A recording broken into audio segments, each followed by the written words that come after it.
let's take a look at John Dorsey, who did some really good things with the talent level. Let's take a look at what you like as far as top 3 moves that John Dorsey made. Well, the first thing I really liked was drafting Nick Chubb, right? That's the easy one. You take him with the number 35 overall pick. You take a running back a little higher than maybe running backs are going nowadays, but you brought in a guy who has been one of the best players in your roster. He was the one bright spot on offense this season. Almost won the rushing title, probably should have won the rushing title, maybe with a different play caller.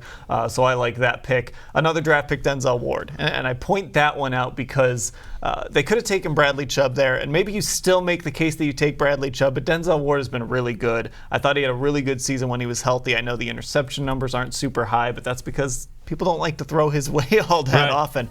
I thought he did a really good job. And Jarvis Landry, trading for Jarvis Landry was such a huge move. It brought in a leader. It brought in a guy that could set a culture in that wide receiver. And when you talk to young wide receivers, the thing they always said was, Jarvis Landry was the leader. When I walked into that room, it was Jarvis Landry. Even Sheldon Richardson said, when I first signed here, Jarvis Landry sat down with me and talked about the goals and the expectations. So that, to me, is a huge move for this team.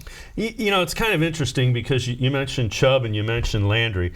Landry's probably one of the better blocking wide receivers in the league.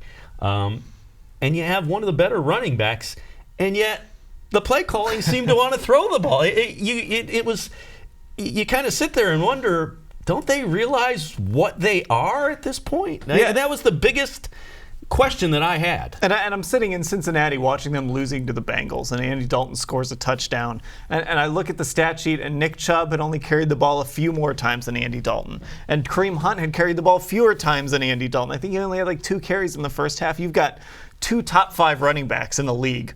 At worst, 2 top 10 running backs in the league. And Freddie Kitchens never really embraced using them. Yeah, and the flip side of that is it only makes your wide receivers better and your quarterback better now if you use them. Yeah. And linebackers have to pay attention to those guys. I mean, just bringing Kareem Hunt in motion sometimes, you would see a linebacker would have to follow him out. It would open something up for Chubb. It would open something up for Landry over the middle. Sometimes it really is easy.